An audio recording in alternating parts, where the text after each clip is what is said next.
these kind of things, and they will expose police officers and to public criticism for things that they have done that they didn't do. That it was found that they didn't do. Another problem with this bill, because again, I got to tell you, the process here has not been great. It hasn't been great. We had bills go from the Senate to the House.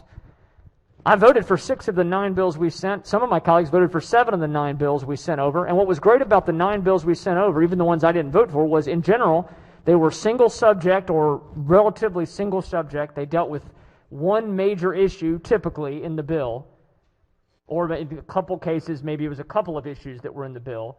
And it was clear what you're voting on. Now we have this hodgepodge back. So we have a bill, this bill, which I did not vote for when it left the Senate, but at least it was focused mostly on personnel records and public sort of sunshine. Now it includes a whole section on warrants, serving warrants.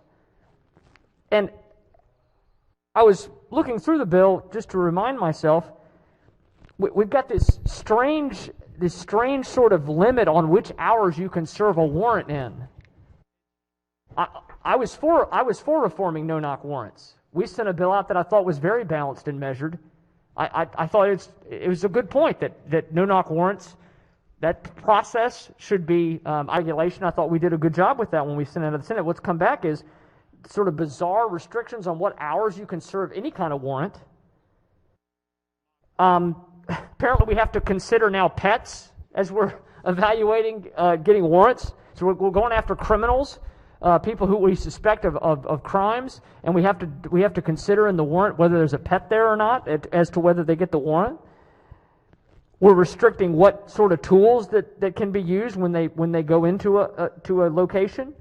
Can't use certain kinds of tools like flash bang to try to help make sure you minimize any sort of danger to the officers.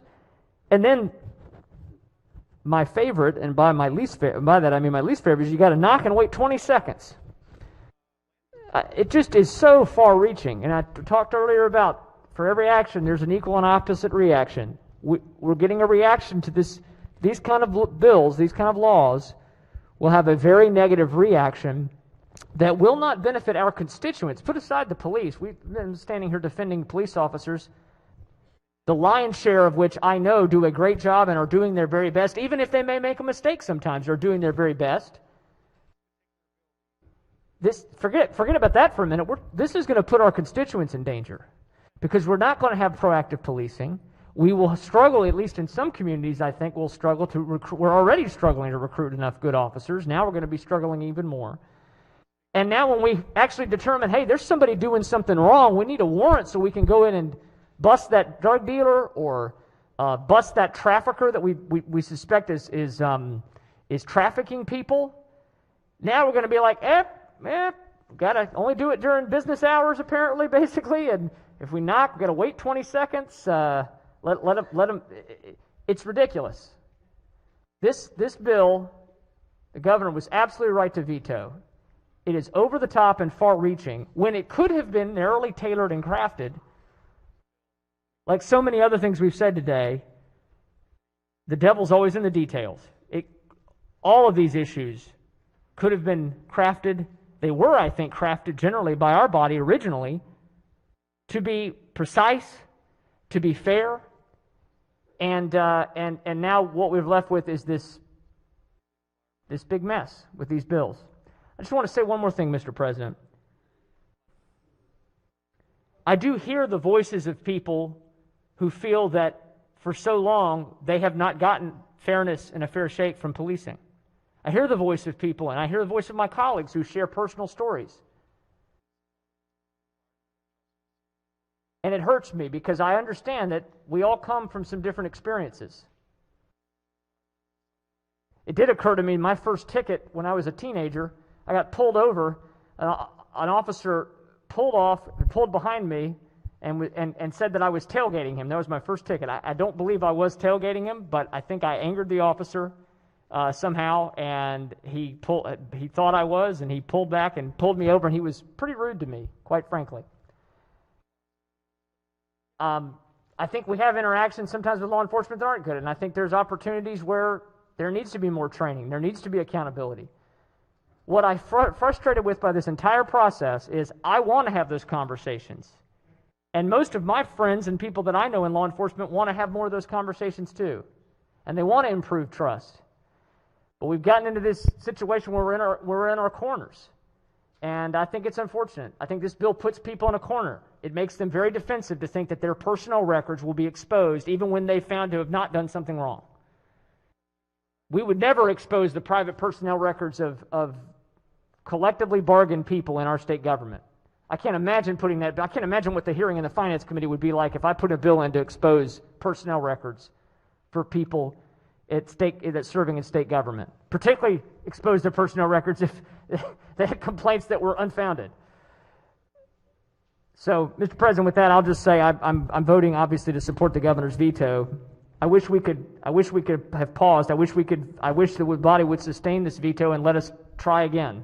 And I know that's naive to say. I just wish we could be more precise, because I think there's clearly middle ground here. There's ground where I might be a little uncomfortable and other people may not get everything they want, but it's workable. But that's not where we are. So I ask the body to join me in sustaining the governor's veto. Thank you, Senator. Chair recognizes the Senator from District 11. On the bill. Thank you very much, Mr. President. I rise today in support of overriding the veto of this bill. We've discussed the provisions of this bill for many, many hours in our committee, and the members here have given it a great deal of consideration. I believe that this bill is about transparency, accountability, and safety. It's about safety. It's about ensuring that both the officers who are planning and executing a no-knock warrant have the most up-to-date information they need about the subject, and that we have the accountability and system in place to ensure that there's really a reason to use a no-knock warrant, an action that is both dangerous for the officer and dangerous for the subject. And it's about gathering the data about how these techniques are being used so that we can make adjustments based on the real-life experience and evidence that we collect. It's about shining a light on the process of what happens when a citizen files a complaint against law enforcement. It's about allowing them to know what happened to their complaint and with their investigation and with a disciplinary decision. Under this new law, a personnel record can actually be a personnel record, and no longer will it be able to serve as a moat, encircling an officer where valid complaints go to die and to never be heard from again. Too many times, and research has demonstrated, that the current very non-transparent process has perpetuated a culture of secrecy where officers against whom there have been dozens and dozens of complaints will now have a light shined on them. And we've put in appropriate guardrails so that we can also protect officers, so that we can make sure that there's a valid reason for disclosure of that information. This bill is about helping to restore trust between law enforcement and the community. This trust has been breached for too long and must be rebuilt for there to be true partnership between the community and law enforcement, and where all can work together towards a safer world. I am very proud to vote in favor of overriding the governor's veto. Thank you. Thank you, Senator. Chair recognizes the Senator from District 34 on the bill. Thank you, Mr. President. Colleagues, you know, when we learn a lot of science on the COVID, where they talk about how they can trace things to different locations just by looking for little telltale signs in the genes, and really fascinating how you can find things like that. And you know, the same thing applies to bill drafting. You can kind of figure out where'd this thing come from. You know, what's the genesis of this one, just by looking for little tells in the bill. And it's pretty clear that most of the bills out here, I mean, the intent, I don't agree with the bill, but the intent was to achieve greater transparency, a greater accountability. I think they failed, but I can't say they were brought in bad faith. This one's a bit different, because when you look at the tells on this one, it's really, you really have to scratch your head and say, oh my gosh, do we hate cops or what? And you look in there, and there's a couple little things where you're like, who the heck was writing this bill?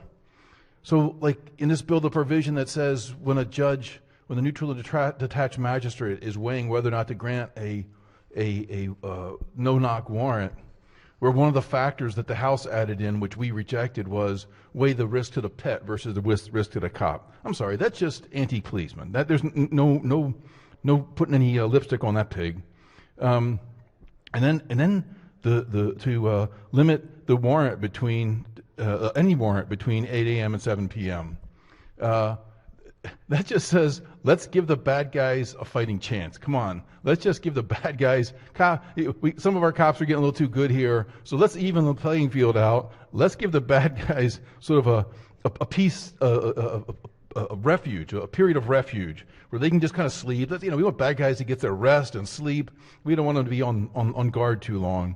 So just 7 o'clock to 8 o'clock, 7 p.m. to 8 a.m. We're gonna give them a little bit of solace there. Don't keep them off guard. Don't let them. They can kind of pull their stuff out, be a little more carefree in their operations during that time. And then there's the piece about the 20 seconds. So you have to knock and wait 20 seconds. So the average time, the average speed for pro linemen, we're talking like the centers, not the ends, the big, heavy 350-pound linemen. Their average speed on the 40 is just over 5 seconds. So we're given 20 seconds. So just the cynicism of this bill that says, okay, the same way like in school, in grade school, where you had to practice your fire drills, well, your drug operations, your various criminal operations, what they need to do is to have an escape plan. You got 20 seconds. You can run 40 yards in 5 seconds. So you can easily put down 150 yards. So you got to plan your route. When that first knock comes, everybody's got 20 seconds to beat feet. You're probably some healthy folks, so you can put some distance. So make sure the windows aren't locked, so no bars on the windows, so you can beat feet. So now we got. We know this can only be done in the daylight hours, so we need a daylight escape plan that I can put 40, 50 yards between me and the front door. And somehow this is about police accountability. Come on, that's just nonsense. Folks, this bill is just anti-cop. It's not pro-transparency. It's not improving the police departments. It's just anti-cop. Let's take your records. I'm going to embarrass you. I'm going to put your records out there. I'm going to embarrass you. I'm going to expose you to greater harm. I'm going to compare your life to. This is just a nasty bill. Thank you. All right. Chair recognizes the senator from District 40 on the bill. Thank you, Mr. President. And thank you, colleagues, for listening. I just want to remind our colleagues that the words that we use have consequences. The rhetoric that we use once we leave this chamber and we cast our vote, it has consequences. And so we could leave and say, oh, we supported the police against the guys that were trying, whatever. But that's what these bills are all about. It's about building public trust. And we as leaders here in the state of Maryland have a responsibility to act like leaders and speak like leaders. And so I guess more than anything, I just want to say, beyond the votes today that we cast and whatever the outcome, that when we return to our communities, it's important beyond this legislation that we tell what these bills are really about. And they're about accountability, and they're about transparency. Oftentimes I've heard my colleagues talk about the victims. And I'll tell you, Anton Black, like so many others, should be alive today. His death is another example of why we need to take the necessary steps to bring about police reform. And that's what we're doing by overriding the governor's veto. This bill has been a labor of love from my colleague from the 41st, as well as the good delegate from Montgomery County, over many sessions to get it passed. And I want to thank them for recognizing the humanity of Anton Black. By pursuing the bill be named after him. Anton's law reforms the MPIA to ensure that communities have transparency.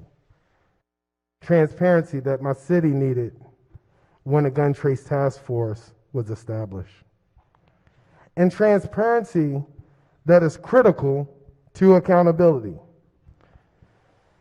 Today we're saying Black Lives Matter with the passage of Anton's law, and I see the lawn signs and the cute bumper stickers and everyone want to proclaim for whatever reason. But in this legislation, that's exactly what we're saying. Anton Black, his life mattered. We're also giving the victims of police violence and their families that they matter. And we're willing to take action about police misconduct. It represents the hard work of JPR in the Senate. And like I mentioned before, my colleagues from Montgomery and Prince George's County. Governor Hogan was wrong to veto this bill. And I'm proud to cast my vote in favor of a bill named after a remarkable young man that gets us closer to trust and transparency. Anton's law is about transparency. This has been a demand of our communities and a priority of the Maryland Legislative Black Caucus for many years. With investigative and misconduct records being available, we can root out abusive police officers who continue to give good officers and this profession a bad name. I'm voting green on this bill today, colleagues, and I urge you to do the same. Many of you all know, I've shared before, that I have several members in my family that have served in law enforcement, including my little brother who currently serves today. And to the T, each one of them will say when they was called to the profession, they were called to the profession with a sense of duty. And when we have officers that violate the trust of the people in which they serve, it doesn't do any of us any good. It breaks down that trust in our communities. Lastly, what I'll say to you, colleagues, Breonna Taylor. Breonna Taylor is how no-knock warrants came to our attention a couple of years ago. And I'll tell you that no-knock warrants are just as dangerous to our men and women who serve in our police department as they are to the people that's being served. Colleagues, we've done a lot of work this session, but today I'm very proud, as I did when we passed this bill on this floor, to cast my green vote to override the governor's veto.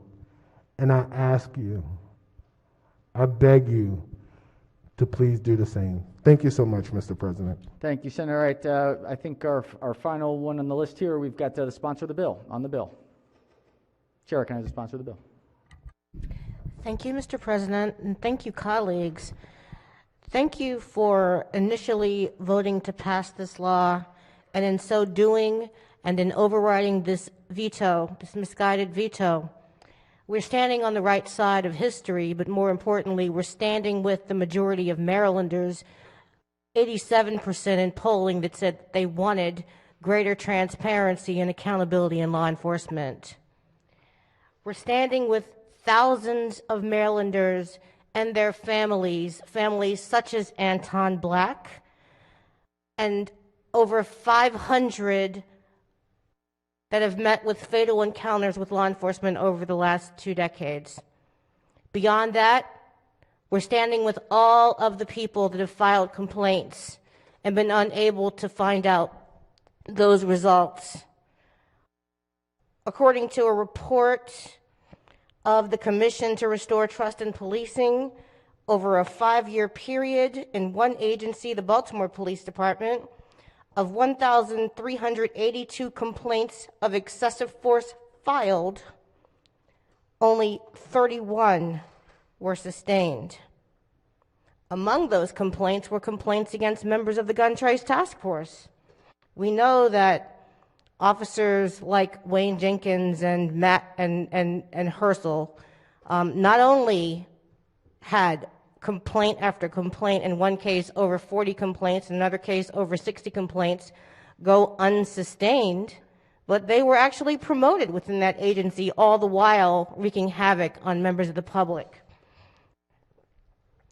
Governor Hogan, in his veto, states that he was among the first to call for a full transparency and answers for the Anton Black family in 2019. But what we're doing in this law is we're saying not only in the case of that one family, but in all of the families, we're putting it into law so that we can do more than just call for transparency. We can say that in Maryland, by statute, transparency is what we believe in. I also want to thank the delegate from District 39 because he's the one who first brought this bill to me in 2019, and it's taken us various iterations and 2 years to actually get this part done. It's a critically important step in the right direction. One of the things that resonated with me that I read is that those officers that were robbing, stealing, looting, and in some cases causing the death of Maryland residents stated that they never thought there would ever be repercussions for what they were doing. They would continue on because they did not believe the agencies would hold them accountable. There is no way that we can turn our back on that reality.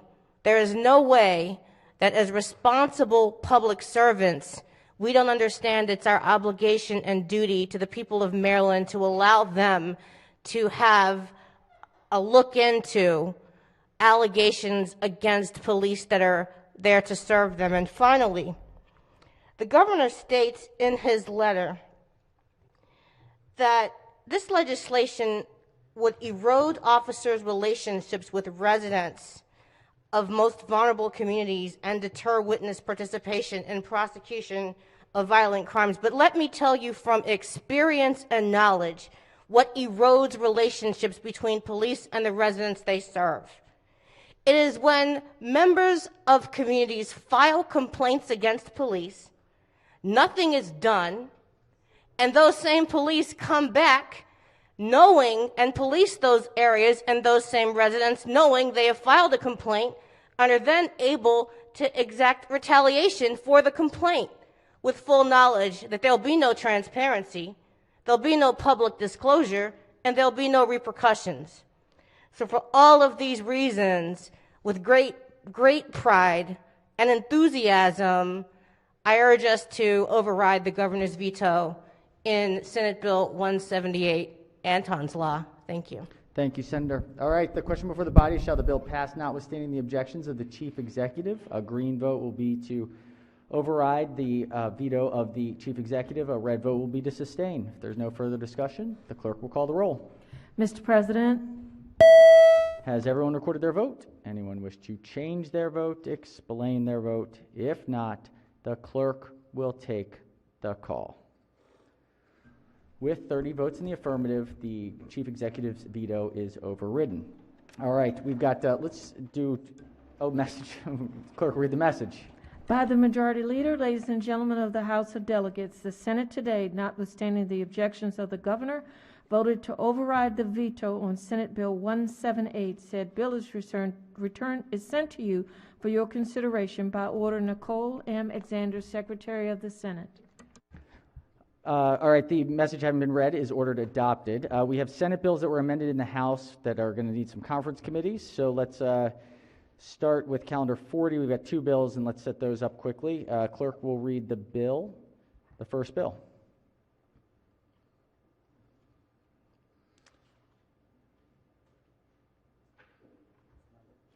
Number 40. Oh, I'm sorry, number 40. Calendar number 40. Out of Education, Health, Environmental Affairs. These are not concurs.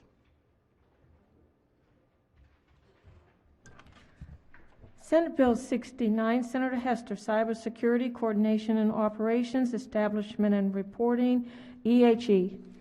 Chair recognizes Chair of the Committee. Mr. President, the House made drastic changes to this bill, cut out large portions of it, and simply put it in a study. We think more has to be done, so we would move to not concur. All right, the committee moves that we not concur. Any discussion? If not, all in favor of the motion say aye. Opposed, nay. The ayes have it. The motion to not concur carries. The clerk will read the message. By the majority leader, ladies and gentlemen of the House of Delegates, the Senate refuses to concur in the House amendments and respectfully requests the House recede from its position. Should the House prefer a conference committee to confer on the disagreeing votes of the two houses, the Senate appoints Senator Hester Chair, Senator Kagan, Senator Riley. Said bill is returned herewith by order Nicole Alexander, Secretary. Message having been read is ordered adopted. We've got another bill on this calendar. Clerk will read the bill.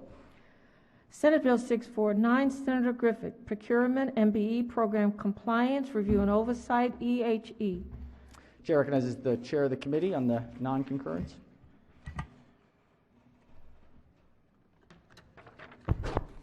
Thank you, Mr. President. The House amendments require the office to assign a staff member to every procurement agency, which we think is between 60 and 70. We think it's very expensive and not totally thought out. We think the bill needs more work, so we would move not to concur. All right, the chair moves that we not concur. On the motion, any discussion? If not, all in favor of the motion say aye. Opposed, nay. The ayes have it. The motion carries. The Senate chooses not to concur. The clerk will read the message. By the majority leader, ladies and gentlemen of the House of Delegates, the Senate refuses to concur in the House amendments and respectfully requests the House recede from its position. Should the House prefer a conference committee to confer on the disagreeing votes of the two houses, the Senate appoints Senator Washington Chair, Senator Simonero, Senator Lamb. Said bill is returned herewith by order Nicole Alexander, Secretary. All right, message having been read is ordered adopted. We've got a message from the House. I believe this may be the cross-file of one of the bills we did earlier. Clerk, read the message. 37. Senate Bill 883, Senator Gazzoni. Nope. Oh, you said House Bill.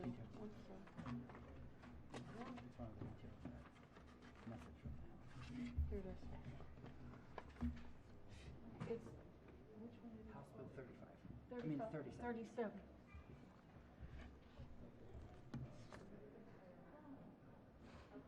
Okay.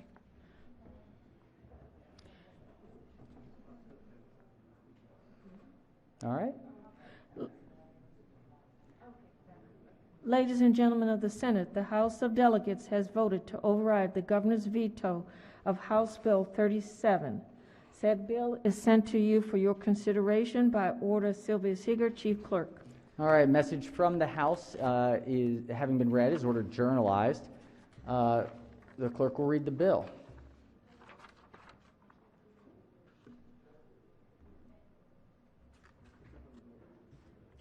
House Bill 37, Delegate Valderrama, Procurement, Prevailing Wage Applicability. Shall the bill pass, notwithstanding the objections of the Chief Executive?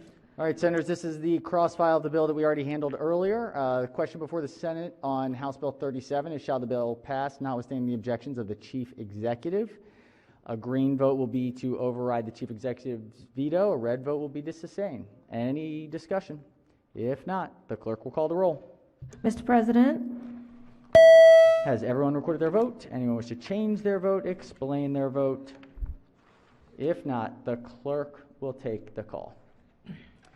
With 32 votes in the affirmative, the Chief Executive's veto is overridden. The clerk will read the message.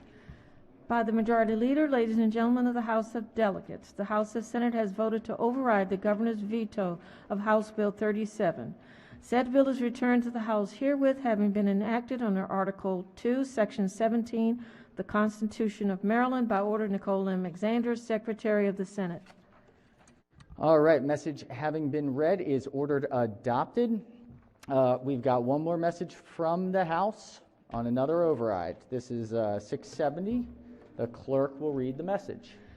Ladies and gentlemen of the Senate, the House of Delegates has voted to override the governor's veto of House Bill 670. Said bill is sent to you for your consideration by order Sylvia Seeger, Chief Clerk.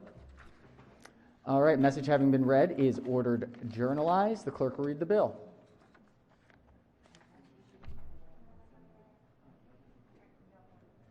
House Bill 670, the Speaker, Maryland Police Accountability Act of 2021, Police Discipline and Law Enforcement Programs and Procedures. Shall the bill pass, notwithstanding the objections of the Chief Executive? All right, Senators, this is House Bill 670. The question before the Senate is, shall the bill pass, notwithstanding the objections of the Chief Executive? A green vote would be to override the Chief Executive's veto. A red vote would be to sustain. Chair recognizes the Minority Whip on the bill. Thank you very much, President. So obviously this is the one that we had not taken up yet. That was the Speaker's bill. Just want to say this is the second go-round in multiple years that we've dealt with the Law Enforcement Officer Bill of Rights. Actually, in 2016, we actually did a comprehensive revamp of the Law Enforcement Officer Bill of Rights. We allowed civilians, we made the process more open and transparent, and actually that process passed 46-1 through this body. And then we took we then took it up again this year, going through the Law Enforcement Officer Bill of Rights again. And you may remember that bill actually came out of here again with a bipartisan vote, very little debate. And then this bill that we debated at great length, so I won't debate it at great length today, but I'll just say this bill that we're dealing with is greatly different than what the Senate produced. It's a completely different system. And the problem is the Law Enforcement Officer Bill of Rights, and there still are a lot of provisions in there because it's a simple set of guidelines for police, but it deals with the way that you discipline police throughout the whole state. And so going into it, the goals, as I was told, that a lot of people wanted, and I agreed, was that we need to have a uniform system that made sense and that empowered chiefs to punish and remove bad police officers. Unfortunately, what the House bill does is create a complex bureaucracy. You may remember, some of you, I held up that chart on the floor, a very complicated flow chart with multiple different, so an officer's discipline, it starts now at a PAB, they put people, then it's administrative charging, then it goes to a chief, then a trial board, and there's all these flow charts and branches, if this happens, if that. Very complex. I think almost anyone in this room will struggle to go back and tell their constituents and explain exactly what this bill does. It's complicated for the public to know how we're going to discipline police. It's going to be complicated for police officers to know. But what you can take away from the system that we put in place is it's not a uniform system. It's going to have our locally elected officials be the ones that appoint people to these boards. So if you live in a jurisdiction where they really want to punish police, you'll get a more punitive set of boards. If you live in a jurisdiction where they don't really want to punish the police, you'll get a more lax system. And so I know on this bill we can drop the banner, we pass police reform, we can say, put it on social media and all that, but at the end of the day, this is just words that's going to go in a book that becomes law, and people are going to have to live with it. And so when you talk about, is this really good police reform? No. It's complicated, it's bureaucratic, and the system creates disparities. Because we basically now just have our local elected officials appoint civilians who, I guess, have a little training. They're not police, and they're the ones that do all the administrative charging, and the chief is relegated to basically taking what they have. That is not a uniform system throughout the state. That is a system that is inherently going to create disparities that we've set up. So this is complicated, it's vague, and the outcome is not at all what I believe we wanted to start off with, which was a uniform system to discipline and remove bad police officers. So for that reason, I'm going to vote to sustain the veto. Thank you, Senator. Chair recognizes the Vice Chair of the committee on the bill. Thank you, Mr. President. I rise in support of a vote to override the governor's veto. I must say I was deeply touched by the personal stories the other day and today of my African American colleagues on this floor. Moved and thankful. I grew up in public schools that were majority African American, and now I'm proud to represent a district with a large population of people of color. I can't say I have shared the lived experience of my African American colleagues or my high school buddies or my immigrant constituents. But what I can say is this: I hear you. We hear you. And what you're telling us is that our current system of policing isn't working, and it's time to do better. Democracy is the greatest form of government ever conceived. For almost 250 years, a quarter of a millennium, we have been a beacon of light and hope to the world. Government of the people, by the people, for the people shall not perish from this earth. Our nation's most consequential president, a Republican, once said. Democracy isn't built on force. It isn't built on blood or soil. It's built on one thing and one thing only: trust. Trust. The consent of the governed. And when Black and brown Marylanders lose their trust in our police force, their police force, it is like acid slowly eating through the framework of our democracy. When we lose trust, we risk the outcome that President Lincoln warned us about, that our nation may perish from this earth. In this chamber, we've colloquially referred to this bill as LEOBR, repeal and replace. And we got lost in the weeds on the replacement boards and the replacement commissions and the replacement procedures. The true replacement is trust. When what this bill does is replace distrust with trust, silence with trust, worry with trust, bias with trust. And how do we do that? We do that using basic American principles: due process rights, fairness and accountability, transparency and sunlight, independent and external civilian oversight. I want to personally thank all the stakeholders who were involved in the crafting of this legislation. I want to thank the Speaker, my friends and colleagues on the Judicial Proceedings Committee, and most of all, my chairman for his courageous, inclusive, and decisive leadership.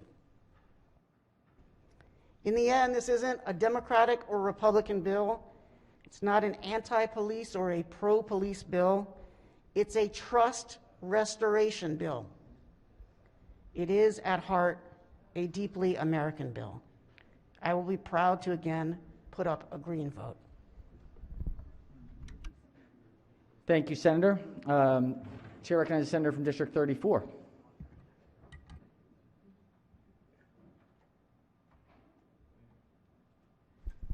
Thank you, Mr. President.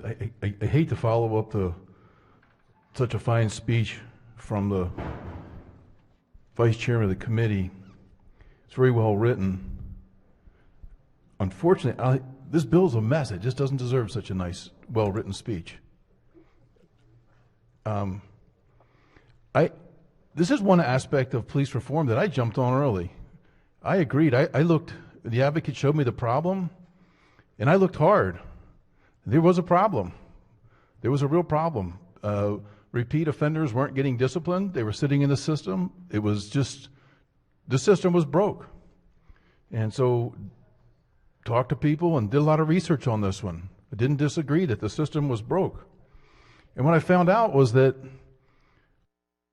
at one time when the LEOBR was created, they did a pretty good job on it. The problem was that this body, in all of our infinite wisdom, made critical changes to that against the sound advice of Governor Schaefer, against the sound advice of the police leaders throughout this state, who warned that by turning that process over to collective bargaining, we were unleashing real serious problems that would result in a lack of accountability and misconduct going unpunished. And lo and behold, it happened. I would have hoped we would have learned our lesson the first time and recognized that sort of acting impetuously in dealing with, in crafting a statute and changing a statute on police misconduct and administrative hearings, that doing this for any purpose other than to craft an awesome statute was going to come back and haunt us. And folks, that's what's going to happen here. Because to just, this sort of emotional reaction is where this bill comes from. There was the rallying cry of repeal LEOBR. We're leaders. We're supposed to stand firm and say, wait a second, we're not here to satisfy rallying cries. Let's create a great bill. So where are we now? What have we done here? Well, I think coming into this problem, everybody I talked to agreed that we had to put the chiefs and sheriffs back and make them responsible for the discipline of their officers and hold them accountable. Give them the power to discipline and then hold them accountable for that. Well, what have we done? We've diminished their role. We've diminished the role in the chiefs and sheriffs. On the final board of the 3 appointees on the final trial board, they get one. They get to appoint an officer of equal rank to the person charged. They don't control the other 2 senior people on that board. Not their call at all. We've diminished them. The other really critical flaw we've done with this thing is that leading up to the original enactment of LEOBR, the overriding unifying concern was everybody knew you had to have a unified process throughout the state. For every major jurisdiction, every little municipal police officers, we need to have a single process throughout this state. This bill has created a situation where we now have we will result in over 150 different processes, over 150 different processes throughout the state for disciplining police. Well, what's the problem with that? Well, here's the problem with that. Stare decisis.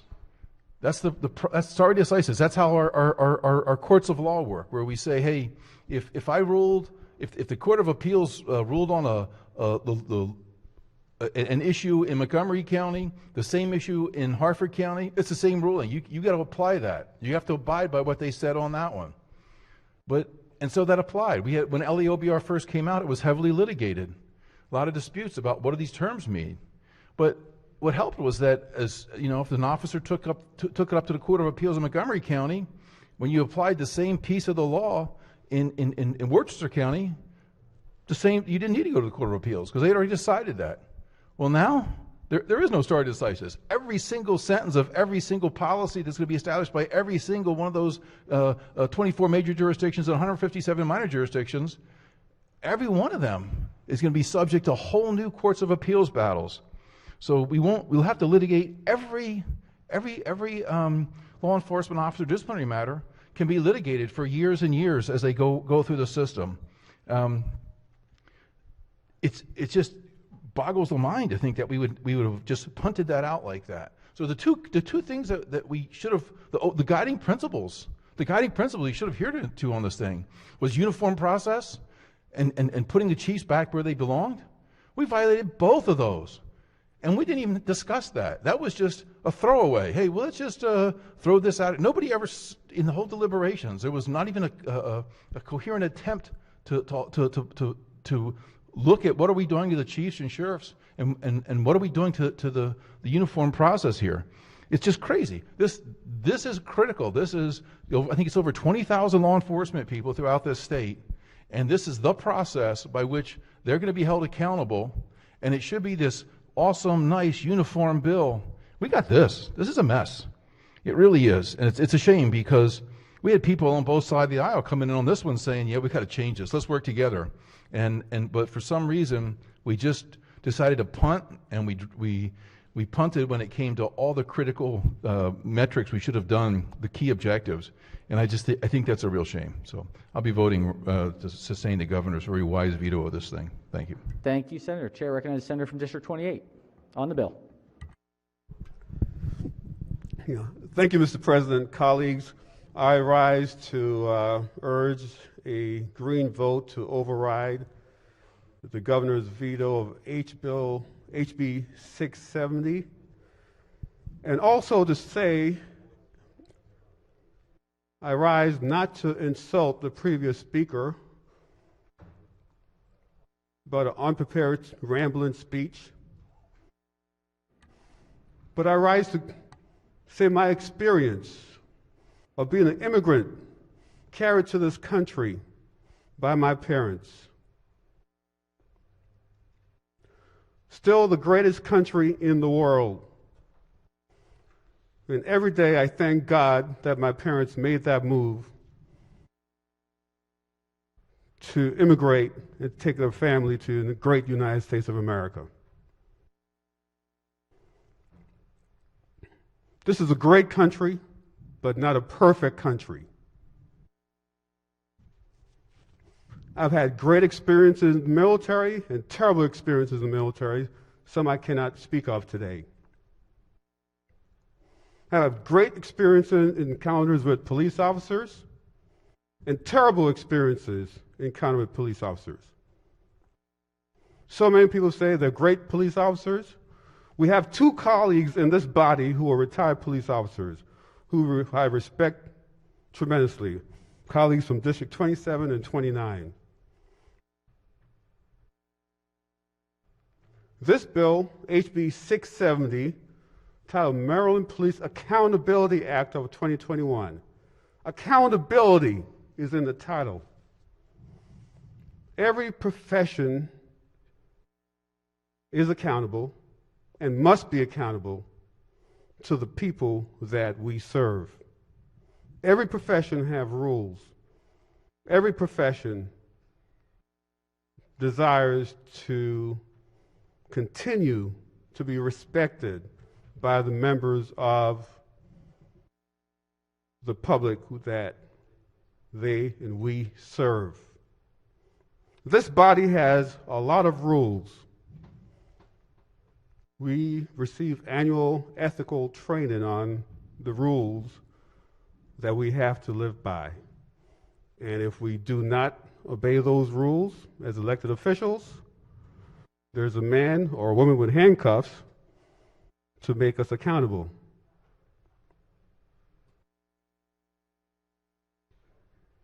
Police officers have a unique obligation to protect and serve.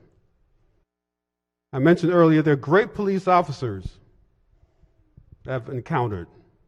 Driving with my family one day, I had a blowout on a very hot day. Officer was passing by, he stopped and said, "Go in my cruiser, it's cool, I'll change the tire for you." This was a Caucasian officer who did that for African American. Great experience. I've also had terrible experience driving with my family. I will not say the community, but I was pulled over what they call a felony stop with my family, young family in the car, young kids. That's where they pull you over, they follow you and they build up a force.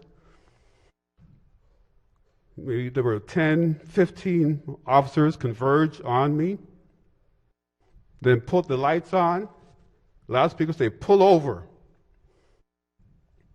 I pulled over, getting out of the car, and said, "Turn around. Don't look at us. Walk backwards with your hands up, slowly."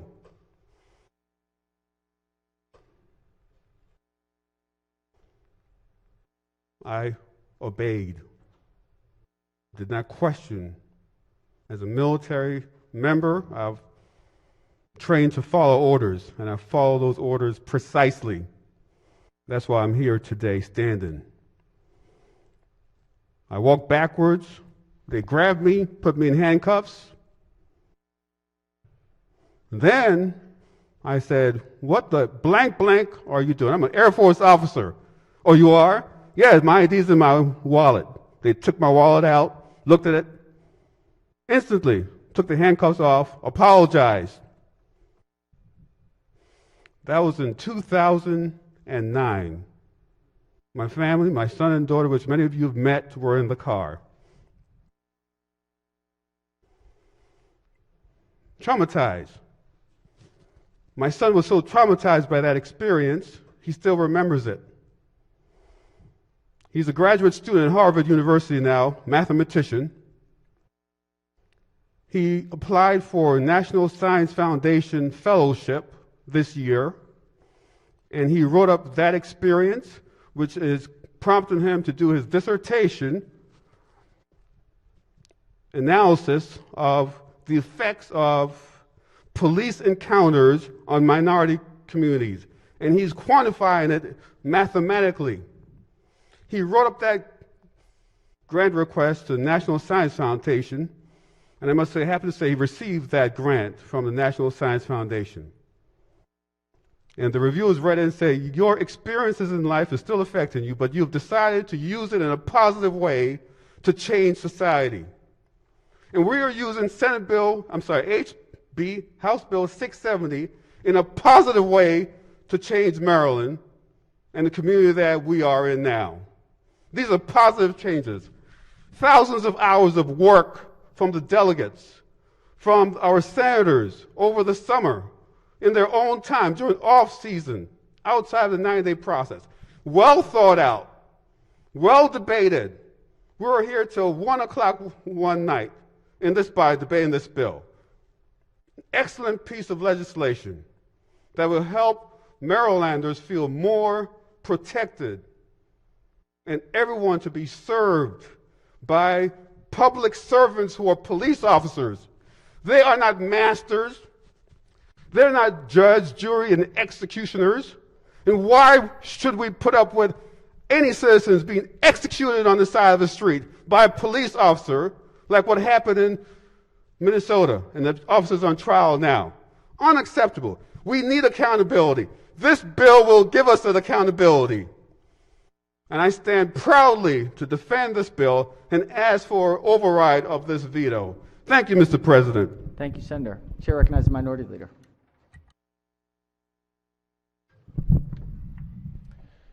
Thank you, Mr. President. I rise disappointed because I believe we missed an opportunity to work in a bipartisan manner to achieve real police accountability with this package of bills. This body worked tirelessly to put forth not just a good product, but an excellent product. We crafted legislation in a spirit of cooperation to achieve the needed reforms in our policing policies. We took the balanced approach of considering the public's need of accountability and safety, while also understanding policing is an honorable profession with overwhelmingly honorable individuals. The result was that most of the policing bills passed in a bipartisan and unanimous manner. We often pat ourselves on the back for being about the people's work in Annapolis without the partisan games of Washington, D.C. However, as we move further into session, we look more like Washington than Annapolis. We saw the partisan divide in the House. We saw the lack of input from the minority party in the House. We had a choice: shift to a partisan battle or continue our leadership of a balanced approach, an approach that understood balance is a good thing in politics. The Senate realized that coming together as a body produces a better product than just one-sided solution. Maryland fares better when the extremes are not ruling the General Assembly. Extremes tend to produce results that do not represent the best that Marylanders have come to expect of us. This body sadly chose to go with the House's approach of partisan solutions and disregarding the countless hours of work so many in this body had invested for a balanced approach. The result was basically a party line vote against this product, a more extreme approach to police reforms that will have serious consequences on our police and our communities as a result. Sure, there are good things in these packages, but it has been poisoned with extreme actions that the House demanded we as the Senate accept. Washington's rams legislation through based on which party is in control, and look at the toxic environment that exists. Is that what we want in Annapolis? Is that the new norm? We are better than that, and the people of Maryland expect more from us because they do not want us to become like Washington. It takes hard work, because without affirmative intention, we will become like Washington. No one wins in that situation, especially the people of Maryland. We can and we should work together where we can. Besides the police reform, let me just share a couple examples. The Climate Solutions Act. Many on our side wanted to work together and vote for dealing with the impacts of climate change. But our suggestions were rejected and it became a partisan vote. We made serious and thoughtful amendments that were shot down on party line votes. We suggested breaking the bills into smaller parts, but it was rejected. Now, over the last couple days, we have seen smaller bills come across the floor as a result of what the House did, and they all passed unanimously with bipartisan support. Had our suggestion been accepted, we could have moved forward in a collaborative way instead of unnecessary partisan fights. Additionally, we offered to vote for a bill if the bill would take the money away from the Bay Restoration Fund. We offered a win-win. Senator, if the Senator could limit his remarks to the bill at hand. They are related to the bill in the sense of bipartisanship. That's fair, but the substance of the bill, please, Senator. We'll have plenty of time to debate other bills. I'm just trying to figure out what's the guardrails, what I can talk about. I'm talking about the substance of the bills. The substance of the bill. Senator, it's in the rules. Just the debate should be limited to the issue at hand. So I can't give examples of bipartisanship, what you're saying. If that's the ruling, I'll Senator's stop. welcome to give examples, but I think talking about the substance of bills and amendments on other bills, I think would be out of order at this time. The point I'm trying to make is with the police accountability, we worked extremely hard in a bipartisan manner. We created an excellent product. And at that point, we took what the House had and decided to make it a partisan issue where we would like to vote for bills like this. In the past, we had voted for it, but we took a turn to say we don't want to make it a bipartisan issue anymore. We have the votes, and we can just put forward. There were other examples in the previous days of session where we had similar things. And it's very concerning to me because I believe we can have a balanced, good product if we follow that method.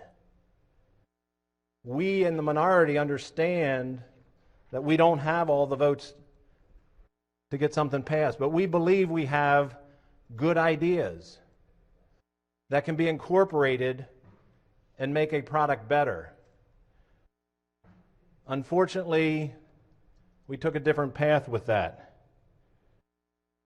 My colleagues have laid out the issues on these police reform bills, but I just want to rise in support of the governor's vetoes because this is not the Senate's best product. We settled for less than the best when it was within our grasp. I rise to sustain the governor's veto. Thank you. Thank you, Senator. Chair recognizes the President Pro Tem, followed by the Chair of the Committee. Thank you, Mr. President. And colleagues, I'll be very brief. I really just wanted to speak to the minority leader's remarks just a moment ago. See, I think there's agreement in this chamber that something is broken and that we need to fix it. I've learned this session a lot about myself, and I've learned about the way I process bills, and I learned that I have these incredible ideas about how to create solutions to systemic problems.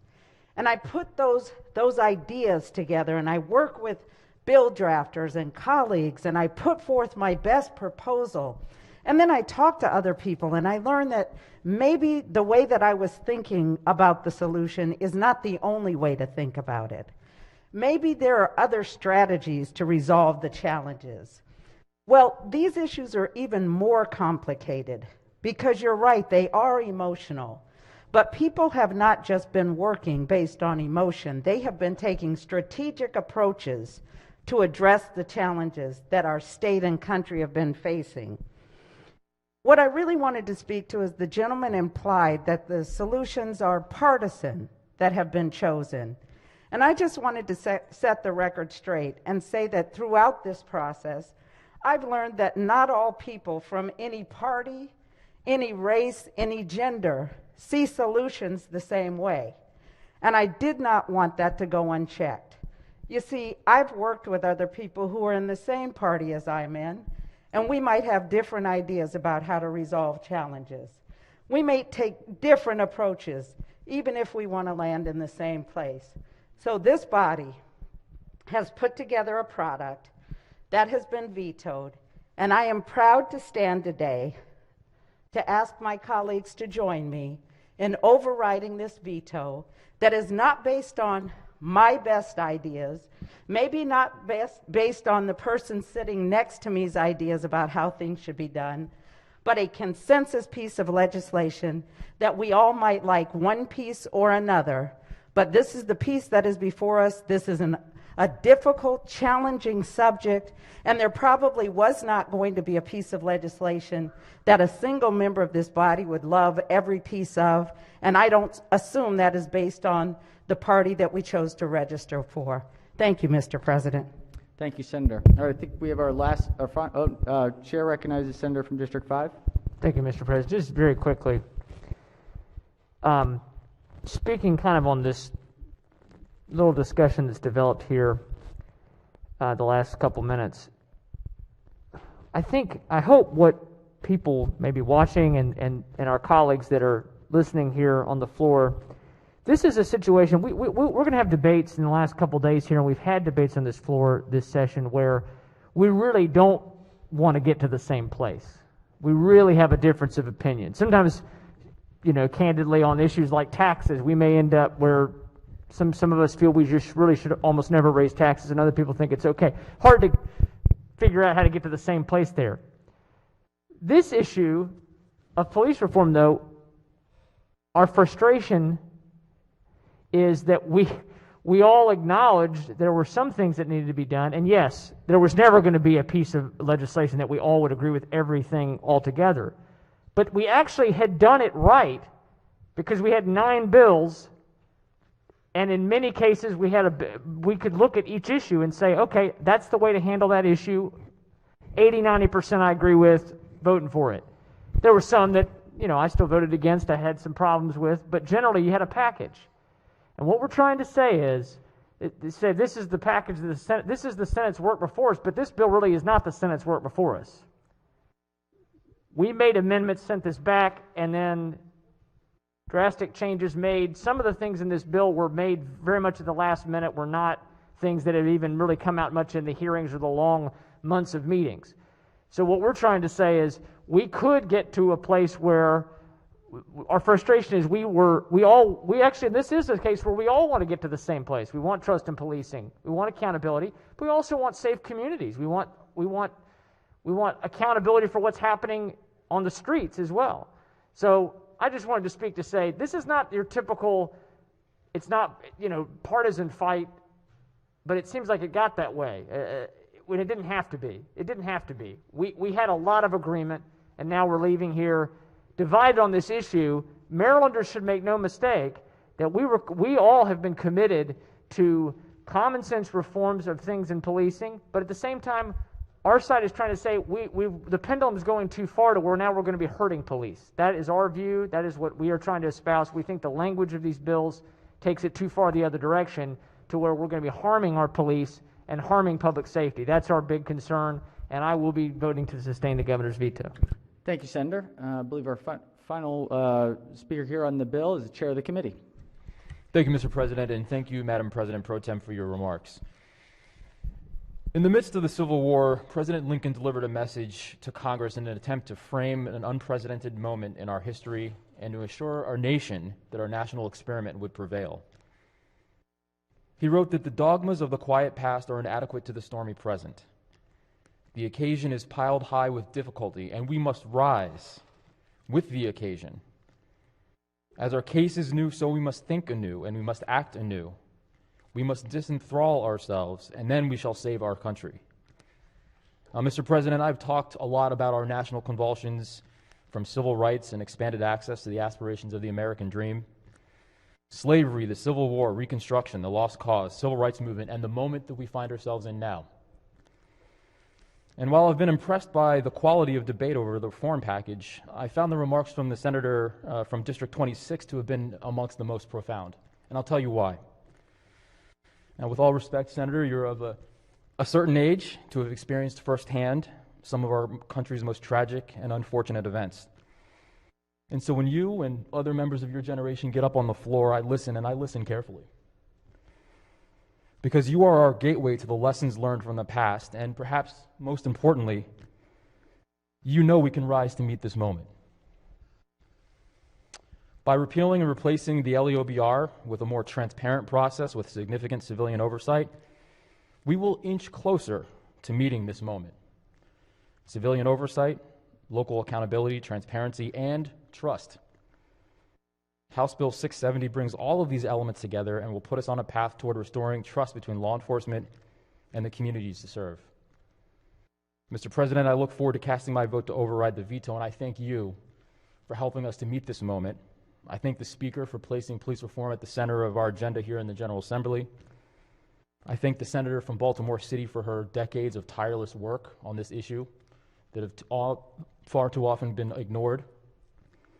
I thank the Senator from Baltimore City and Baltimore County for his work and for his temperament and his class throughout this debate. I thank the Vice Chair of our committee for his expertise, his talent, and his dedication to civil rights and expanding access to all members of our society. And I thank our entire committee for their work and for the quality of the debate that you've seen throughout this entire General Assembly. Thank you, Mr. President.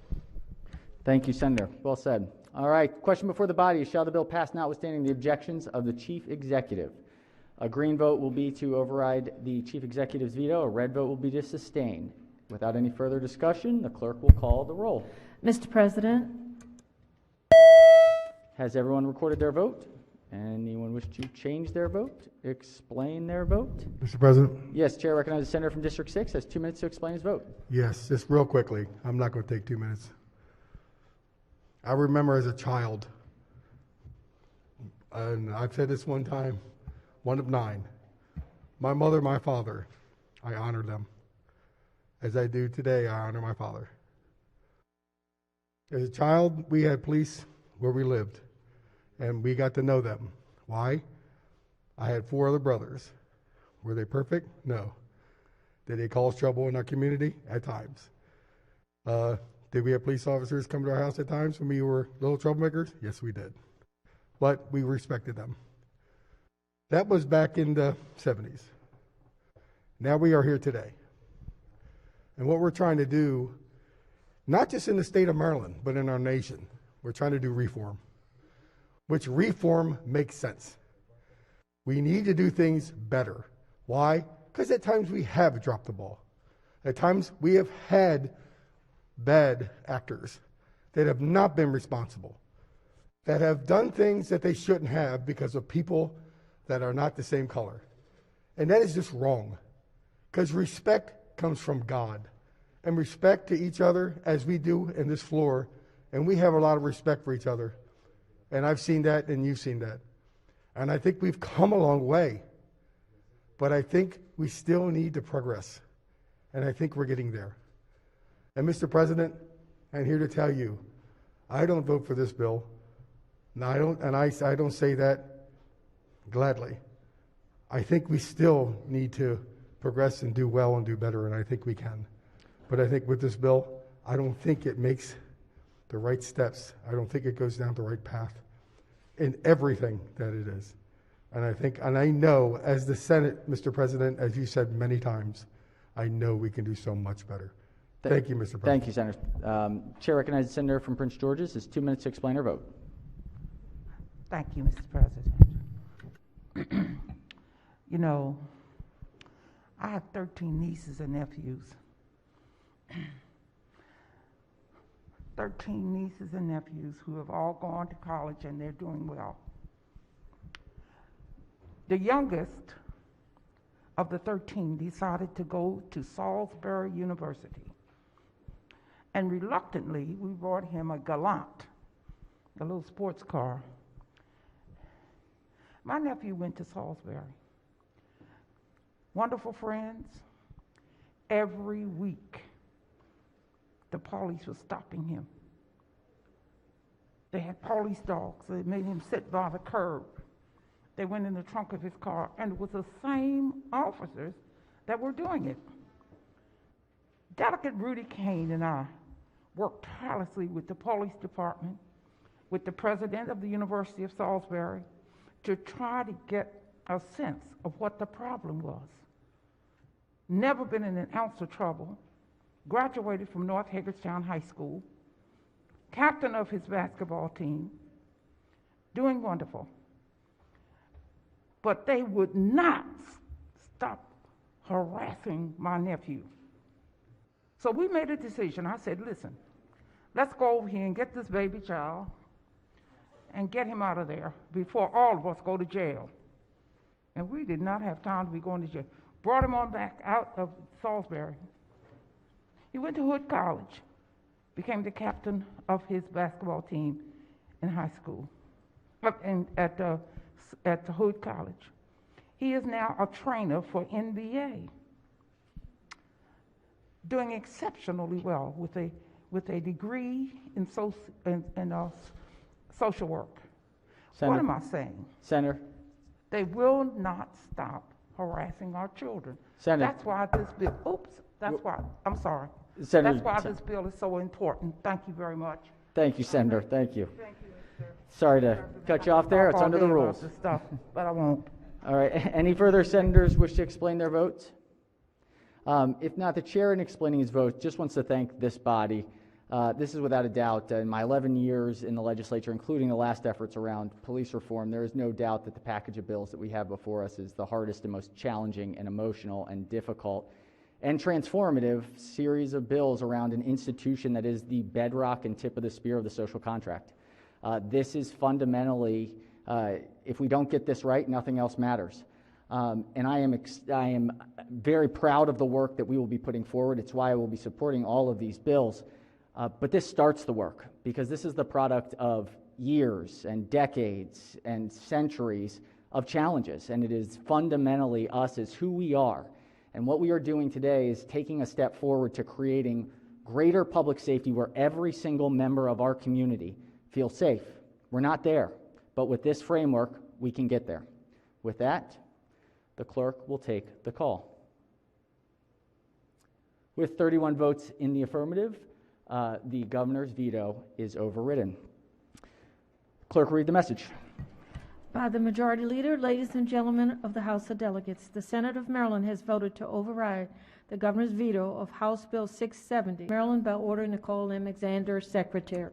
Message having been read is ordered, adopted on Monday. So that conversation around extending session will be ending on Monday at midnight. So the end of session is in sight. We know what the end looks like.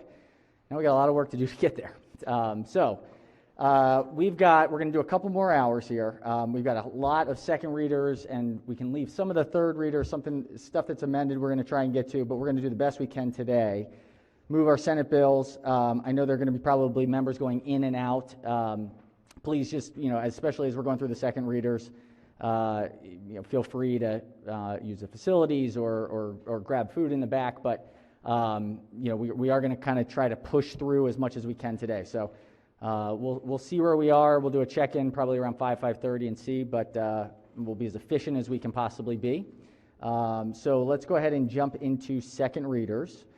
Give people a little bit of a mental break for a second. We got a consent calendar first, which is coming out of Education, Health, Environmental Affairs. This is report number 61. The clerk will read the report. Report of the Committee on Education, Health, and Environmental Affairs, Report 61, Consent Calendar 17. Let's make sure. On the board we have 19. Let's double check that one. How are we doing? 61, that was correct. It's 7, yeah, right. And report should be consent 17. All right, there it is. Chair recognizes Chair of the Committee. Thank you, Mr. President. Report number 61, consent 17, lists 4 bills that are identical to cross files and that received unanimous vote in the Senate. Move adoption of the consent list. All right, Chair of the committee moves that we adopt the favorable committee report on the consent bills, number 17. Senators, take a look at the bills. Are there any bills that senators wish to separate out? If not, the question is on the report. All in favor of the report say aye. Opposed, nay. The ayes have it. The favorable committee report for bills on consent calendar number 17 is adopted. And those bills will be ordered passed for third reader. Let's go to the next one. Clerk will read the next calendar. Report of the Committee on Education, Health, and Environmental Affairs, report number 62, consent calendar 18. Chair recognizes the Chair of the Thank committee. you, Mr. President. These are all local bills passed unanimously in the committee. Would move they be adopted on a consent calendar. The Chair moves that we adopt the favorable committee report on the consent calendar for bills on 18. Senators, are there any bills that senators wish to separate? If not, on the report, all in favor of the report say aye. Opposed, nay. The ayes have it. The favorable committee report for bills on consent calendar 18 is adopted. And those bills will be hereby ordered passed for third reading. Next, we've got a regular second reader report, number 63. Clerk will read the first bill. House Bill 34, Delegate Rosenberg, State Department of Education and Maryland Department of Health, Maryland School-Based Health Center Standards, Telehealth, favorable. This is an emergency bill. Chair recognizes the Vice Chair of the committee as the floor leader. Thank you, Mr. President. House Bill 34 is a cross-file to Senate Bill 278 that this body passed a while ago. To refresh your memory, it's an emergency bill because we have thousands of Maryland students who either because of lack of resources to get good health care or lack of access because they're in a rural area. This will enable them to get primary care, behavioral health care, and dental care. Like to move the bill. It is unamended. Move the favorable report. All right, floor leader moves to the adoption of the favorable committee report. On the report, any discussion? If not, all in favor of the report say aye. Opposed, nay. The ayes have it. The favorable committee report is adopted. Are there any amendments to the bill or its title? Seeing none, House Bill 34 is ordered passed to third reading. Clerk will read the next bill. House Bill 94, Delegate Stein, Environment, Water Quality, Revolving Loan Fund, uses of phone, favorable. Chair recognizes Senator from District 33 as the floor leader. Thank you, Mr. President. House Bill 94 has to do with Water Quality Revolving Loan Fund. Money is made available for low-interest loans to municipalities and counties for the purposes of water quality programs. This bill expands the use and authority of the fund to provide loan guarantees and to serve as guarantees for long-term pay for success contracts, green bonds, or environmental impact bonds. No opposition. Move the favorable committee report. Floor leader moves for the adoption of the favorable committee report. On the report, any discussion? If not, all in favor of the report say aye. Opposed, nay. The ayes have it. The favorable committee report is adopted. Are there any amendments to the bill or its title? Seeing none, House Bill 94 is hereby ordered passed to third reading. Clerk will read the next bill. House Bill 206, Delegate Washington, Election Law, Early Voting Centers, Hours of Operation, favorable with two amendments. Chair recognizes Senator from the 43rd as the floor leader. Thank you, Mr. President. House Bill 206 is in the exact same posture as Senate Bill 596 that passed this body unanimously. It expands the voting hour, make sure that the early voting hours are open from 7 a.m. to 8 p.m. instead of 10 a.m. to 8 p.m. We amended the bill to be consistent with the Senate bill. So amendment number 1 is technical, and amendment number 2 changes it from 7 a.m. to from 8 a.m. to 7 a.m. I move for the adoption of the committee amendments and the favorable committee report. Floor leader moves for the adoption of the two committee amendments and the favorable committee report. On the amendments, any discussion? If not, all in favor of the amendment say aye. Opposed, nay. The ayes have it. The two committee amendments are adopted. Question now on the favorable committee report is amended. Any discussion? If not, all in favor of the report say aye. Opposed, nay. The ayes have it. The favorable committee report as amended is adopted. Are there any further amendments to the bill or its title? Seeing none, House Bill 206 is hereby ordered passed to third reading. Clerk will read the next bill. House Bill 269, Delegate Wells, Department of Agriculture, Urban Agricultural Grant Program, favorable. Chair recognizes the senator from the 35th District as the floor leader. Thank you, Mr. President. House Bill 269 is the cross-file Senate Bill 673, which unanimously passed in the Senate. The bill establishes an urban agricultural grant program within the Maryland Department of Agriculture and an urban ag grant fund to support the program. The stated purpose of the Urban Ag Grant Program is to increase the viability of urban farming and improve access to urban-grown foods. The stated purpose of the Urban Ag Grant Fund, which is administered by the Secretary of Agriculture, is to provide grants to nonprofit organizations in Baltimore City to implement the program. I move for adoption of the favorable committee report. Floor leader moves for the adoption of the favorable committee report. On the report, any discussion? If not, all in favor of the report say aye. Opposed, nay. The ayes have it. The favorable committee report is adopted.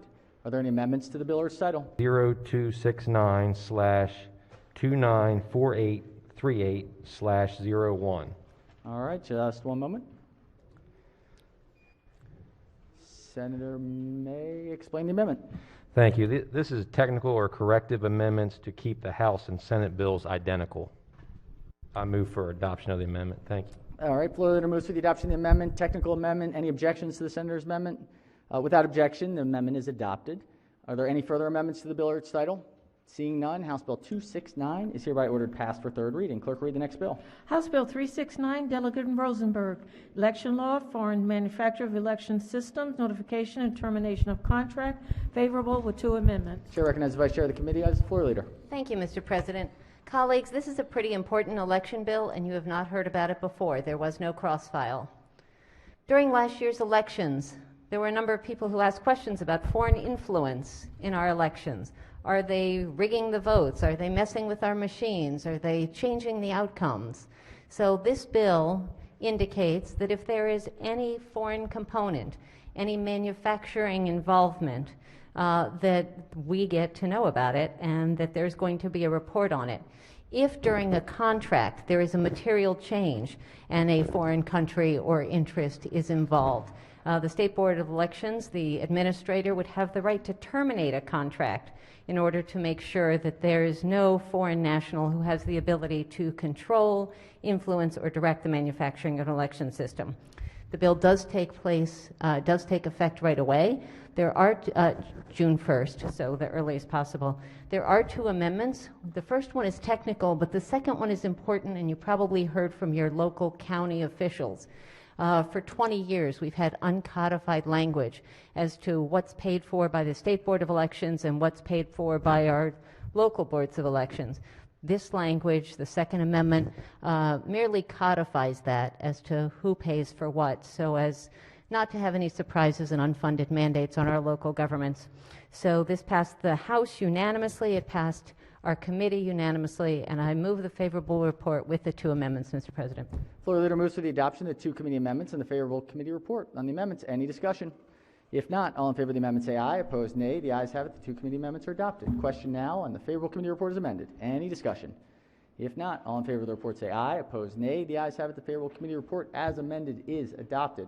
Are there any further amendments to the bill or its title? Seeing none, House Bill 369 is hereby ordered passed for third reading. Clerk will read the next bill. House Bill 714, Delegate Guidance, Special Education, Learning Continuity Plan, Requirement, favorable with 2 amendments. Chair recognizes Senator from District 9 as the floor leader.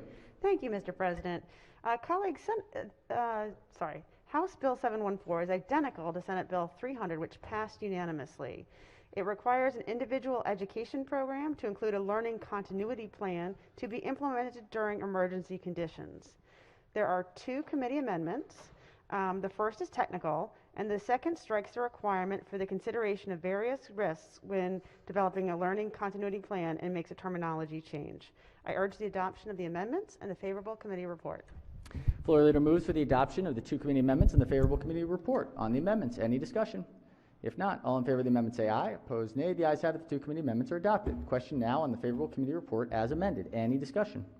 If not, all in favor of the report say aye. Opposed, nay. The ayes have it. The favorable committee report as amended is adopted. Are there any further amendments to the bill or its title?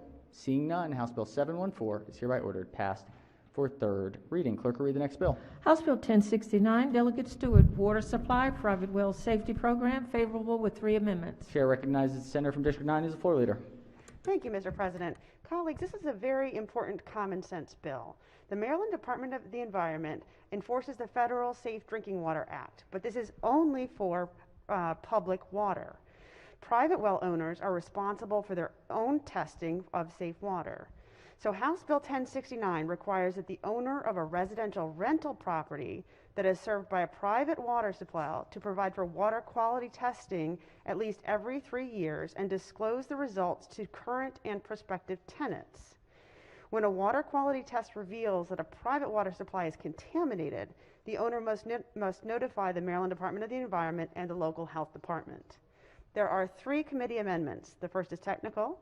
The second amendment clarifies the corrective action required under the bill may include providing an alternative source of potable water, remediating the contamination, or providing the tenant with the option to terminate the lease. Amendment number 3 requires MDE to report to specified committees on or before December 31st, 2022. There is no material fiscal impact on state agencies. I urge the adoption of the committee amendments and the favorable committee report.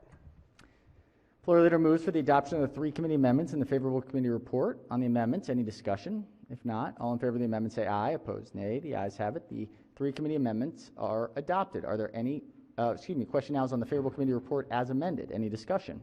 If not, all in favor of the report say aye. Opposed, nay. The ayes have it. The favorable committee report as amended is adopted. Are there any further amendments to the bill or its title? Seeing none, House Bill 1069 is hereby ordered passed to 3rd reading. All right, let's do Education, Health, and Environmental Affairs, Calendar 64. Clerk will read the first bill. House Bill 130, Delegate Chi, Commission on LGBTQT Affairs, established favorable with 2 amendments. Chair recognizes the Senator from Baltimore City as the floor leader. Thank you, Mr. President. This House bill establishes a commission on LGBTQ affairs. It establishes this commission within the Governor's Office of Community Initiatives. This office coordinates community and volunteer activities in Maryland. It develops and coordinates the Governor's policy agenda at affecting communities of interest in various initiatives. The community affairs services are within the executive branch of the Maryland government. They are surveyed and assessed by the office.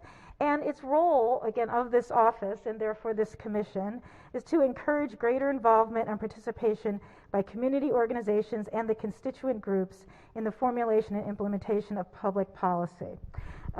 There are 2 committee amendments. One committee amendment is technical. The second one adopts resignation procedures for commission members and adds responsibility to the commission. I move for the adoption of the 2 committee amendments and the favorable committee report. Floor leader moves for the adoption of the 2 committee amendments and the favorable committee report. On the amendments, any discussion? If not, all in favor of the amendment say aye. Opposed, nay. The ayes have it. The 2 committee amendments are adopted. Question now on the favorable committee report is amended. Any discussion? If not, all in favor of the report say aye. Opposed, nay. The ayes have it. The favorable committee report as amended is adopted. Are there any further amendments to the bill or its title? Seeing none, House Bill 130 is hereby ordered passed for 3rd reading. Clerk will read the next bill. House Bill 161, Delegate Kelly, Health Occupations, Licensing of Audiology Assistants, favorable. Chair recognizes the Senator from District 12 as the floor leader.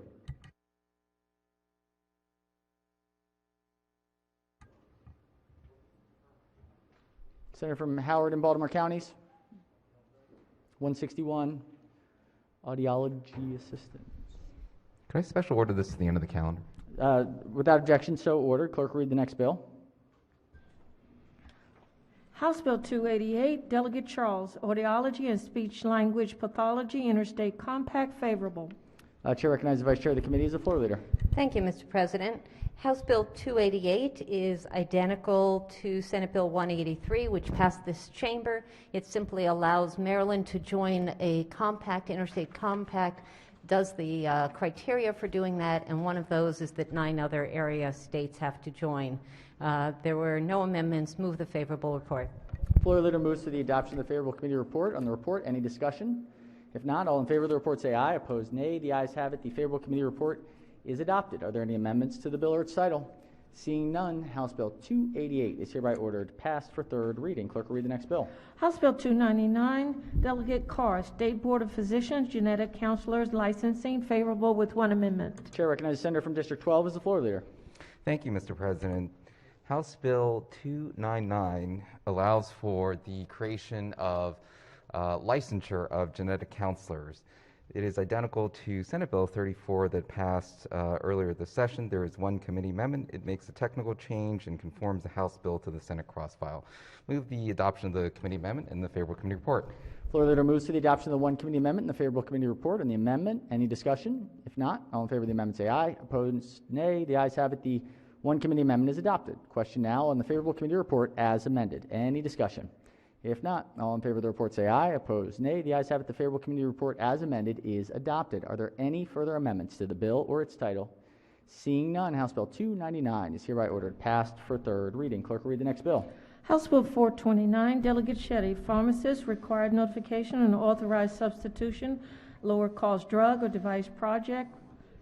Favorable. Mr. President. Yes, Chair recognizes Senator from the 33rd District. Thank you very much. House Bill 429 is the exact cross file of Senate Bill 537, which was introduced by our senator from the Upper Eastern Shore. It has to do with pharmacists allowing to be notifying their customers about authorized substitution of lower cost drugs or devices or device products. There's no amendments. We recommend the favorable committee report. Floor leader moves for the adoption of the favorable committee report. On the report, any discussion? If not, all in favor of the report say aye. Opposed, nay. The ayes have it. The favorable committee report is adopted. Are there any amendments to the bill or its title? Seeing none, House Bill 429 is hereby ordered passed for third reading. Clerk will read the next bill. House Bill 660, Delegate Chisholm, Maryland Veterans Service Animal Programs definition, favorable with one amendment. Chair recognizes Senator from Anne Arundel as floor leader. Thank you, Mr. President. This is identical to the Senate Bill 284 that passed unanimously. It's a great program, the Maryland Veterans Service Animal Program, and it just clarifies some definitions in the program. Move favorable.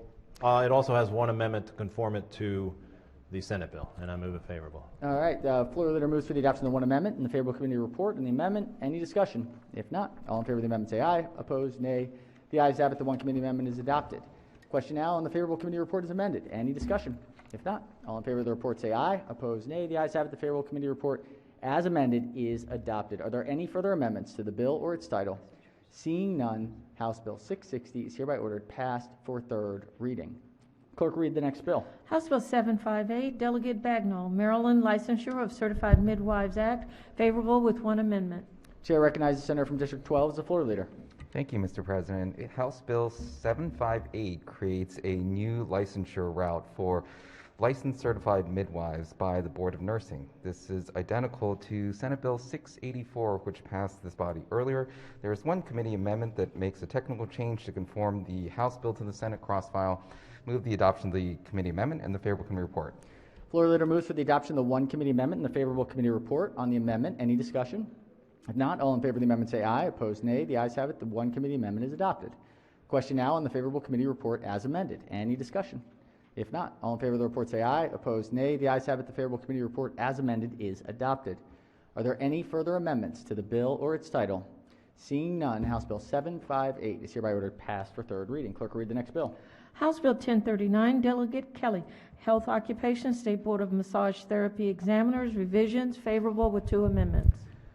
Chair recognizes the Vice Chair of the committee as the floor leader. Thank you, Mr. President. House Bill 1039, as amended, is identical to Senate Bill 745 that we've already passed. It's about better oversight and transparency. And I remember talking about last time that we're all going to deserve a massage by the time we get out of here, and it's getting closer. Amendment number 1 is just technical changes. Amendment number 2 excludes the treatment of illnesses from the definition of practice of massage therapy and restores a disclaimer that certain health insurance plans are not required to reimburse massage therapists for work performed. Move the favorable report as amended. All right, floor leader moves for the adoption of the two committee amendments and the favorable committee report. On the amendments, any discussion? If not, all in favor of the amendment say aye. Opposed, nay. The ayes have it. The two committee amendments are adopted. Question now on the favorable committee report as amended. Any discussion? If not, all in favor of the report say aye. Opposed, nay. The ayes have it. The favorable committee report as amended is adopted. Are there any further amendments to the bill or its title? Seeing none, House Bill 1039 is hereby ordered passed for third reading. Let's see, are we ready for that 161? Yes. Let's read that special ordered bill. If the clerk would read the bill. House Bill 161, Delegate Kelly, Health Occupations, Licensing of Audiology Assistants, favorable. Senator from District 12 is the floor leader. Thank you, Mr. President. House Bill 161 allows the State Board of Audiologists to create a new licensure for audiology assistants. It's identical to Senate Bill 379 that passed earlier. There are no committee amendments. Move the adoption of the favorable committee report. All right, floor leader moves to the adoption of the favorable committee report. On the report, any discussion? If not, all in favor of the report say aye. Opposed, nay. The ayes have it. The favorable committee report is adopted. Are there any amendments to the bill or its title? Seeing none, House Bill 161 is hereby ordered passed for third reading. All right, let's see. We've got another Education, Health, Environmental Affairs, Calendar 65. Clerk will read the bill. House Bill 977, Prince George's County Delegation, Prince George's County Public Safety and Behavioral Health Surcharges, Behavioral Health Programs, Prince George's 41421, favorable. Chair recognizes the senator from the 26th District as the floor leader. Thank you, Mr. President. Colleagues, House Bill 977 is the local Prince George's County bill. This bill replaces the public safety surcharge with the public safety and behavioral health surcharges in Prince George's County. The bill prohibits the surcharge from being imposed on residential construction if a preliminary plan for residential development was not approved on or before July 1, 2005. There are no amendments, no financial impact. Mr. President, I move the adoption of favorable committee report. Floor leader moves to the adoption of the favorable committee report. On the report, any discussion? If not, all in favor of the report say aye. Opposed, nay. The ayes have it. The favorable committee report is adopted. Are there any amendments to the bill or its title? Seeing none, House Bill 977 is hereby ordered passed for third reading. All right, let's go to budget and tax next. We've got calendar 40. Clerk will read the bill. House Bill 278, Delegate Feldmark, Economic Development Job Creation Tax Credit, Qualified Position and Revitalization Area, favorable. Chair recognizes the Vice Chair of the Committee on the report. Thank you, Mr. President. Basically, this is a pretty simple bill. It takes the existing jobs tax credit, makes two changes. It expands the geographic areas where employers who use it can get enhanced subsidies, and it narrows the focus of which kinds of jobs are eligible for it to focus it more on higher wage, higher benefit jobs. There were no amendments. I move the favorable report.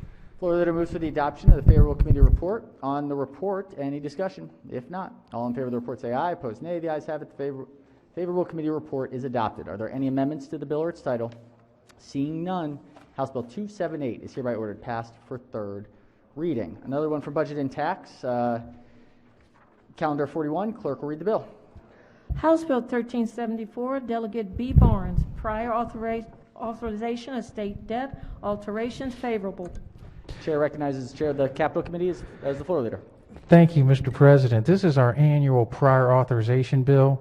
This is a bill that deals with past bond initiatives and capital grants. You can repurpose your money if your project isn't moving forward. You can change the grantee. No matching in 2019 and 2020 for the capital budget bills. What we're going to do, Mr. President, if it's okay, is we're going to take this on second reader, but we won't have any amendments. That gives the senators an opportunity to look at their projects in the past, if they want to change the grantee or if the projects aren't shovel ready. And then on Monday, we can just do one package of amendments on the bill. So just move favorable on the bill, on the adoption of the committee report. Floor leader moves to the adoption of the favorable committee report. On the report, any discussion? If not, all in favor of the report say aye. Opposed, nay. The ayes have it. The favorable committee report is adopted. Are there any amendments to the bill or its title? Seeing none, House Bill 1374 is hereby ordered passed for third reader. We have two, I think they are cross files moving Senate bills out of judicial proceedings. So let's get to those. We've got calendar number 50. This is Senate bill. Clerk will read the bill.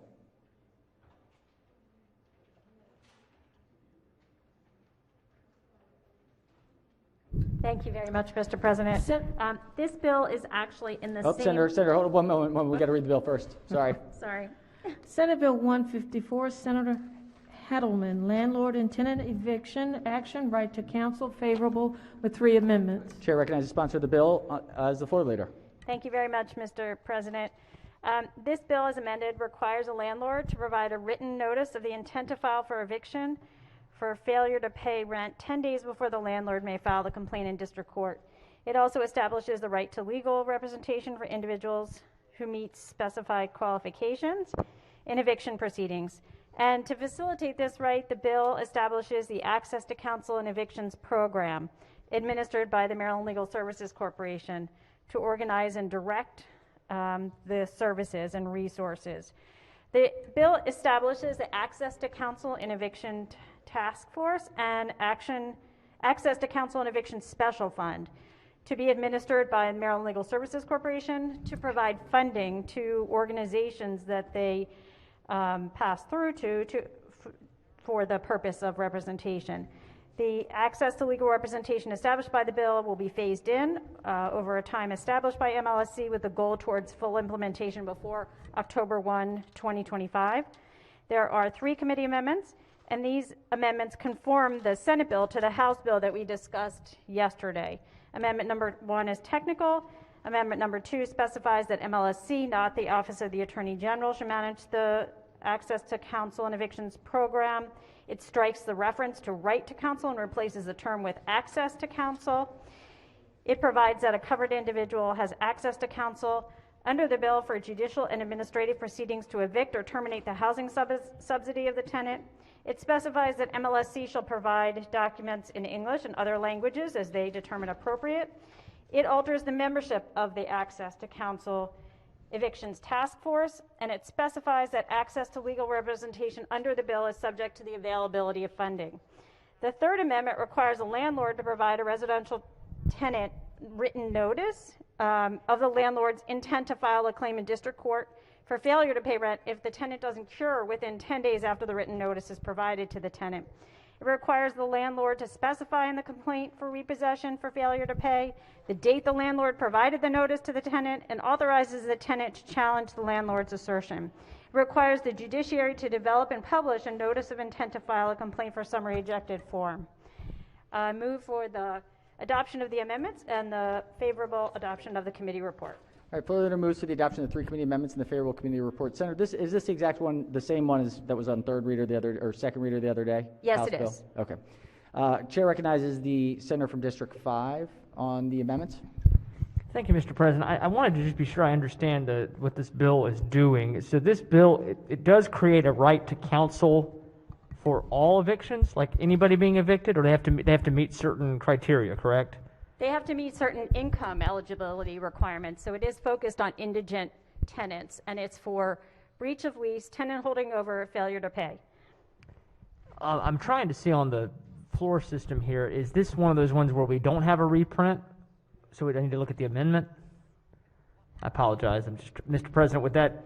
Well, this should be in the same form as the cross-filed that was passed on second, so Okay. the reprint would be available there too if it's not on the system. Okay. Oh, it is on the system. The reprint is on the system, I'm being told. Okay. All right. I think I have a couple of other questions, but I'm just trying to piece through what it's got on here. Okay. Thank you, Mr. President. Thank you, Senator. Chair recognizes the senator from District 34. Thank you, Mr. President. Just to provide some clarification from the senator from Carroll County, what it provides is, I know it still says right to counsel up there, but it creates a program that it provides for funding for counsel to allow folks to receive counsel, provided funding's available, and to the extent that we can get funding in that, or monies into that fund, the more money we get into it, the more lawyers can be provided to assist tenants to move forward. But it's not really what you would call, it's an access to counsel bill. Thank you. Thank you, Senator. All right, any further discussion on the amendments? Mr. President, I do have yes, one question. yes. I want to clarify because I see it in the bill, and this is one issue that I thought was a little bit odd or strange. So it's up to the landlord to notify tenants that they have this right of counsel? Well, the floor to the floor. I'm sorry, if the floor leader would yield. I apologize. Senators Yes. may proceed. Is that a question for me? Yeah, I'm sorry. Yes, Sure. to the floor leader. So, I'm looking in the bill. I just want to be sure it's clear to me. This bill will give a right of counsel, but it's requiring the landlord to notify the tenant of right of counsel? Yes, but part of the notification requirement also is that currently there is no notification if somebody is going to file for eviction. So this notification requirement also provides for that. So it's both. So this is going to require that they give notice they're filing for eviction. But if we get a tenant situation where someone is 15 days or 20 days late on their rent, or has been multiple weeks late on their rent, their lease will inform them that they are late, correct? I mean, so we're now putting in a requirement for landlords to not just tell them that they're being evicted, but also tell them that they have right to counsel, almost like you have the right to, you have a right to an attorney. Is that? The judiciary is actually going to come up with that form. So landlords don't have to do that on their own. There'll be a standardized form that the judiciary will provide to them. Okay, okay. That is on page, that's on the last page, if you want to take a look there. Yeah, I'm looking through here. Okay. If I am a landlord that has a tenant that won't leave, that's refusing to pay rent, I think whenever we talk about these landlord-tenant issues, I think about the small landlord that has a property or a couple properties or 4 or 5. I understand there are issues sometimes with these big apartment complexes, and I know there's been a number of issues in the city of Baltimore that I've heard from my colleagues before, but I'm always concerned about creating a real cumbersome process for sort of individual landlords. But I also wonder about the landlords there are landlords that get abused. We hear about tenants being abused a lot, and that does happen, but landlords get abused by tenants who won't pay and try not to leave. And so is there any right to counsel for landlords in this bill? I think you mentioned in the previous bill we talked about this, but is there any right of counsel for landlords? There's not in this bill, but I will tell you that over 96% of landlords currently have counsel, and there are resources available that are pretty low income at the courthouse, and they're pretty commonly known websites and organizations that provide quite a lot of expertise to landlords. So those are currently available and widely used. So really, that's great, because then only 4% will need services. We should add them in the bill. Okay, Mr. President, thank you very much. Thank you to the floor leader. Thank you, Senator. All right, on the amendments, any further discussion? If not, all in favor of the amendment say aye. Opposed, nay. The ayes have it. 3 committee amendments are adopted. Question now is on the favorable committee report as amended. Any discussion? If not, all in favor of the report say aye. Opposed, nay. The ayes have it. The favorable committee report as amended is adopted. Are there any further amendments to the bill or its title? Seeing none, Senate Bill 154 is hereby ordered printed for third reader. Senators, we're going to do one more Senate bill to get that thing moving along, and then we're going to take a 15-minute recess afterwards to just take a quick break. So this is report number 53. Clerk will read the bill. Senate Bill 853, Senator Carter, Juvenile Law, Juvenile Justice Reform, favorable with 2 amendments. All right. Chair recognizes the sponsor of the bill as the floor leader. Thank you, Mr. President. Okay, thank you. Mr. President, could we hold this over until after the break? Are you, Senator, you sure? Yes. Okay. Just right after the break. Okay. All right. Senator requests a special order. Without objection, we'll special order to in 20 minutes. Chair recognizes the majority leader. Thank you, Mr. President. I'd like to make a motion that we recess for 10 minutes, just to take a little break. All right. Without objection, so ordered. We will recess and be back at 3:52, and we'll start right away. So 10 minutes. 10 minutes.